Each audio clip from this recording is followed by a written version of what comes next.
ก่อนพระพุทธศาสนาจะเผยแผ่เข้ามาในศรีลังกา มีคติความเชื่อดั้งเดิมอยู่ก่อนแล้ว เช่น นับถือต้นไม้ บูชาภูเขา หรือสักการะเทพเจ้า บุรพาจารย์ได้เลือกอุบายที่เหมาะสมเพื่อชักนำให้คนพื้นถิ่นหันมานับถือพระพุทธศาสนา โดยไม่กระทบต่อความเชื่อดั้งเดิม โดยการเสริมแนวคิดหรือพิธีกรรมแบบพุทธเพื่อลดทอนอิทธิพลหรือสลายความเชื่อเดิมให้เจือจางลง วันนี้ขอแนะนำคาถาขอพรเทพวิภีชนะซึ่งเป็นหนึ่งในจตุรเทพผู้คุ้มครองอารักขาเกาะลังกาชาวพุทธศรีลังกาเชื่อว่าเทพวิภีชนะมีฤทธานุภาพสามารถประสิทธิ์ประสาทบทธิดาได้ผู้ใดปรารถนาบทธิดาแล้วไซร้ครั้นสักการะขอพรแล้วมักสำเร็จตามความปรารถนาคัลยานปุเรรัมเม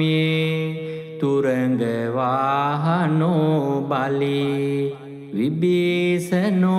หโยเดโวอิมังปุญญานุโมดตุ